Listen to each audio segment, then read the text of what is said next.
എല്ലാവർക്കും നമസ്കാരം. പ്രാർത്ഥനാസ് വേൾഡിലേക്ക് സ്വാഗതം. ഇന്ന് ഞാൻ വന്നിട്ടുള്ളത് എല്ലാവർക്കും വളരെ പെട്ടെന്ന് ഉണ്ടാക്കാൻ പറ്റിയിട്ടുള്ള ഒരു റവ വെച്ചിട്ടുള്ള ഊത്തപ്പത്തിൻ്റെ റെസിപ്പി ആയിട്ടാണ്.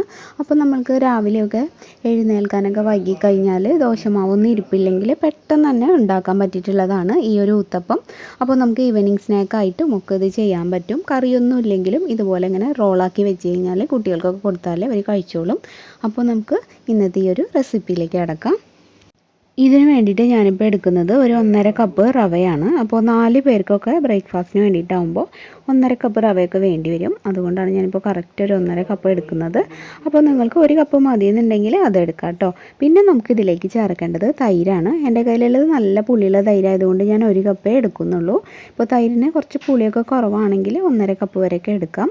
നമുക്ക് ആ മാവിന് എത്ര പുളി വേണം അതിനനുസരിച്ച് വേണം നമ്മൾ തൈര് എടുക്കാനായിട്ട്. ഇപ്പോൾ ദോശമാവൊക്കെ ആകുമ്പോൾ കുറച്ചൊരു പുളി ഉണ്ടാവില്ലേ, അതാണ് അതിൻ്റെ ഒരു ടേസ്റ്റ്. അപ്പോൾ അതുപോലെ നമ്മൾ ഈ ഒരു ഊത്തപ്പത്തിനും പുളി ഉണ്ടാവാൻ വേണ്ടിയിട്ടാണ് നമ്മളിങ്ങനെ തൈര് ചേർക്കുന്നത്. ഇനിയിപ്പോൾ ഇതിലേക്ക് നമുക്ക് ആവശ്യത്തിന് ഉപ്പിട്ട് കൊടുക്കാം. ഇനി നമുക്ക് ഇതിലേക്ക് ചേർക്കേണ്ടത് കുറച്ച് പച്ചമുളകാണ്. എൻ്റെ കയ്യിലിപ്പോൾ കാന്താരി മുളകാണ് ഉള്ളത്, അതാണ് ഞാൻ ഇതിലേക്ക് ഇടുന്നത്.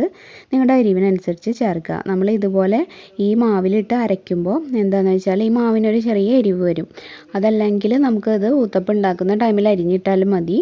പക്ഷേ അങ്ങനെ അരിഞ്ഞിടുമ്പോൾ എന്താണെന്ന് വെച്ചാൽ കുട്ടികളൊക്കെ കടിച്ചു കഴിഞ്ഞാൽ ബുദ്ധിമുട്ടല്ലേ. അപ്പോൾ ഇതാകുമ്പോൾ മാവിനൊരു എരിവും വരും, പിന്നെ കടിക്കുന്ന പ്രശ്നം ഉണ്ടാവില്ല. അതുകൊണ്ട് ഞാൻ ഇങ്ങനെയാണ് ചെയ്യാറ്.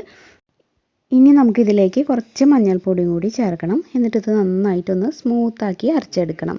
അപ്പോൾ നമ്മൾ ദോശമാവിനൊക്കെ അരക്കില്ലേ, അതേപോലെ തന്നെ നമുക്ക് വെള്ളം വേണമെങ്കിൽ ഒഴിച്ചു കൊടുക്കാം, അല്ലെങ്കിൽ ലാസ്റ്റ് വെള്ളം ചേർത്ത് പാകത്തിന് അഴവാക്കി എടുത്താലും മതി. കണ്ടില്ലേ, ഇതിപ്പോൾ നല്ല തിക്കായിട്ടാണ് ഉള്ളത്. ഇനി നമുക്ക് വെള്ളം ചേർത്തിട്ട് ആ ഒരു മാവിൻ്റെ കൺസിസ്റ്റൻസി ആ ഒരു ദോശമാവിൻ്റെ പോലെ ആക്കിയെടുക്കാം കേട്ടോ.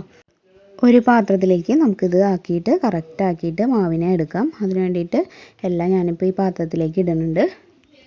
ഇനി നമുക്ക് ആ ഒരു മിക്സിയിലേക്ക് തന്നെ കുറച്ച് വെള്ളം ഒഴിച്ചിട്ട് ഇതിലേക്കൊന്ന് ഒഴിച്ചു കൊടുക്കാം. എന്നിട്ടത് ഫുള്ളായിട്ട് നന്നായിട്ട് മിക്സ് ചെയ്തെടുക്കാം. ഇപ്പം ഞാൻ ഒരുവിധമൊക്കെ മിക്സാക്കി എടുത്തിട്ടുണ്ട്. കുറച്ചുകൂടെ വെള്ളം ചേർത്ത് കൊടുക്കുകയാണ്, ഒന്നും കൂടെ ഒന്ന് അഴഞ്ഞ് കിട്ടാനാണ്. പിന്നെ നമുക്കിതിലേക്ക് 1 ടീസ്പൂൺ ബേക്കിംഗ് സോഡയും കൂടെ ചേർത്തിട്ട് നന്നായിട്ട് മിക്സ് ചെയ്തെടുക്കണം. എന്നാലേ കറക്റ്റായിട്ട് നല്ലൊരു ബബിൾസൊക്കെ വന്നിട്ട് ഊത്തപ്പം കറക്റ്റായിട്ട് പൊന്തിയിട്ടൊക്കെ വരുള്ളൂ. ഇനി നമുക്ക് ഈ ഒരു മാവ് 10 മിനിറ്റ് അല്ലെങ്കിൽ 15 മിനിറ്റ് ഒന്ന് റെസ്റ്റ് ചെയ്യാൻ വയ്ക്കാം. അതിനുശേഷം കുറച്ച് വെള്ളം കൂടെ ഒഴിച്ച് കൊടുത്തൊന്ന് ലൂസാക്കേണ്ടി വരും. ഇതൊന്ന് തിക്കാവും. കണ്ടോ, ഞാനിപ്പോൾ കുറച്ച് വെള്ളമൊക്കെ ഒഴിച്ച് ലൂസായതാണ്. ഇതൊരു 10 മിനിറ്റ് കഴിഞ്ഞിട്ടുണ്ട്. ഇനിയിപ്പോൾ നമ്മുടെ പാൻ ചൂടാവുമ്പോൾ നമുക്കിത് ഓരോ തവിയായിട്ട് കോരിയിട്ട് ഇതിലേക്ക് ഒഴിച്ചു കൊടുത്തിട്ട് ജസ്റ്റ് ഒന്ന് പരത്താം കേട്ടോ. നിങ്ങൾക്ക് എത്രയ്ക്കൊരു തിക്നെസ് വേണോ അതിനനുസരിച്ച് ഒന്ന് ജസ്റ്റ് ഒന്ന് പരത്തിയാൽ മതി.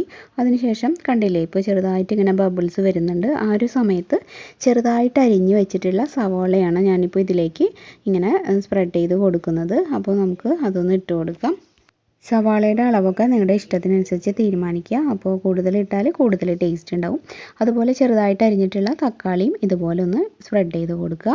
അപ്പോൾ അതിനുശേഷം നമ്മൾ കറിവേപ്പിലയോ മല്ലിയിലയോ ഏതാ ഉള്ളതെന്നുണ്ടെങ്കിൽ അതും ചെറുതായിട്ട് അരിഞ്ഞിട്ട് ഇങ്ങനെ തൂക്കി കൊടുക്കുക കേട്ടോ. ഇനി നമ്മൾ ഇതിൻ്റെ മുകളിലേക്ക് ഇടുന്നത് ഇതുപോലത്തെ ചതച്ച മുളകാണ്. ക്രഷ്ഡ് ചില്ലി എന്ന് പറഞ്ഞിട്ട് നമുക്ക് വാങ്ങിക്കാൻ കിട്ടും, അല്ലെങ്കിൽ വറ്റൽമുളക് വാങ്ങിയിട്ടൊന്ന് ഉണക്കിയിട്ട് ജസ്റ്റ് മിക്സിയിലൊന്ന് തിരിച്ചെടുത്താൽ ഇതുപോലത്തെ ക്രഷ്ഡ് ചില്ലി നമുക്ക് വീട്ടിൽ തന്നെ തയ്യാറാക്കാം. അതും ചെറുതായിട്ടൊന്ന് സ്പ്രെഡ് ചെയ്ത് കൊടുക്കുക. ഞാനിപ്പോൾ ചെറുതായിട്ടൊന്ന് നെയ്യ് ടച്ച് ചെയ്ത് കൊടുക്കുന്നുണ്ട്. അപ്പോൾ ഇങ്ങനെ ഒന്ന് സ്പ്രെഡ് ചെയ്ത് കൊടുക്കുമ്പോൾ ഇവിടെ കുട്ടികൾക്കൊക്കെ ഇഷ്ടമാണ്. അതുകൊണ്ടാണ്.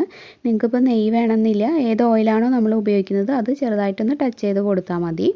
അതിപ്പോൾ ഓയിലില്ലെങ്കിലും നോൺ സ്റ്റിക്ക് പാൻ ആകുമ്പോൾ സ്റ്റിക്ക് ചെയ്യൊന്നുമില്ല, അതൊക്കെ നിങ്ങളുടെ ഇഷ്ടം പോലെ ചെയ്യാം. എന്നിട്ട് നമുക്കിതൊന്ന് മറിച്ചിട്ട് കൊടുക്കാം. എന്നിട്ട് ഏതെങ്കിലും ഒരു തവി വെച്ച് ഒന്ന് അമർത്തി കൊടുക്കുക. അപ്പോൾ ആ സവാളയും തക്കാളിയും ഒക്കെ ഇതിലൊന്ന് നന്നായിട്ട് പ്രസ്സായിട്ട് ഇങ്ങനെ നന്നായി ഒട്ടിപ്പിടിച്ചിരിക്കും. അതിന് വേണ്ടിയിട്ടാണ്. എന്നിട്ട് നമുക്കിതൊന്ന് മൂടി വെച്ചിട്ട് കുക്ക് ചെയ്യാം. അപ്പോൾ ആദ്യം നമ്മൾ പരത്തുന്ന സമയത്ത് മീഡിയം ഫ്ലെയിമും പിന്നെ ഇതുപോലെ കുക്ക് ചെയ്യുമ്പോൾ ലോ ഫ്ലെയിമാണ് കേട്ടോ വെച്ചിട്ടുള്ളത്. അപ്പോൾ 1-2 മിനിറ്റ് കഴിയുമ്പോഴേക്കും ഇത് ആയിട്ടുണ്ടാവും. അപ്പോൾ അത് നമുക്കൊരു ബൗളിലോട്ടോ അല്ലെങ്കിൽ എന്തെങ്കിലും ഒരു പാത്രത്തിലോട്ടോ എടുത്ത് മാറ്റാം. കണ്ടോ, നമ്മുടെ ഊത്തപ്പം ഇവിടെ റെഡി ആയിട്ടുണ്ട്. ആ സവാളയും തക്കാളിയൊക്കെ നന്നായിട്ട് കുക്കായി ഇതിലിങ്ങനെ പ്രസ്സായിട്ട് ഇരിക്കുന്നുണ്ട്. വേണമെങ്കിൽ ഇത് റോൾ ചെയ്തിട്ട് തനിയെ കഴിക്കാം, അല്ലെങ്കിൽ ചട്നിയുടെ കൂടിയോ സാമ്പാറിൻ്റെ കൂടിയോ നിങ്ങൾക്കിത് ബ്രേക്ക്ഫാസ്റ്റിനൊക്കെ കഴിക്കാം കേട്ടോ. ഇതിപ്പോൾ നല്ല സോഫ്റ്റ് ആയിട്ടുള്ള ഊത്തപ്പമാണ്. നിങ്ങൾക്ക് രാവിലെയൊക്കെ നേരം വൈകി എണീക്കുന്ന ടൈമിലോ അതുപോലെ നമുക്ക് എന്തെങ്കിലും തിരക്കുള്ള സമയത്ത് ദോശമാവൊന്നും ഇരിപ്പില്ലെങ്കിലോ പെട്ടെന്ന് ചെയ്യാൻ പറ്റിയിട്ടുള്ളൊരു ഊത്തപ്പമാണിത്. അപ്പോൾ ഇത് എല്ലാവരും ട്രൈ ചെയ്ത് നോക്കുക, എന്നിട്ട് അഭിപ്രായം പറയാം കേട്ടോ. അപ്പോൾ ഇന്നത്തെ വീഡിയോ എല്ലാവർക്കും ഇഷ്ടമായിട്ടുണ്ടാവുമെന്ന് വിചാരിക്കുന്നു. വീഡിയോ ഇഷ്ടമായിട്ടുണ്ടെങ്കിൽ ഇതിനൊരു ലൈക്ക് തരിക. ഇത് നിങ്ങളുടെ ഫ്രണ്ട്സും റിലേറ്റീവ്സും ഒക്കെ ആയിട്ടൊന്ന് ഷെയർ ചെയ്യുക. അതുപോലെ പുതിയതായിട്ട് ആരെങ്കിലും നമ്മുടെ ചാനൽ ഇപ്പോൾ കാണുന്നുണ്ടെങ്കിൽ നിങ്ങൾക്ക് ഇതുപോലുള്ള വീഡിയോസൊക്കെ ഇഷ്ടമാണെങ്കിൽ ഒന്ന് സബ്സ്ക്രൈബ് ചെയ്തിട്ട് നമ്മുടെ ഫാമിലിയിൽ ജോയിൻ ചെയ്യുക കേട്ടോ. സബ്സ്ക്രൈബ് ചെയ്യുമ്പോൾ ബെല്ലൈക്കൺ ക്ലിക്ക് ചെയ്യുക. അതിന് നേരെ വരുന്ന ഓൾ എന്നുള്ളൊരു ഓപ്ഷനും എനേബിൾ ആക്കുക. എന്നാലേ കറക്റ്റായിട്ട് നോട്ടിഫിക്കേഷൻസ് ഒക്കെ കിട്ടുള്ളൂ.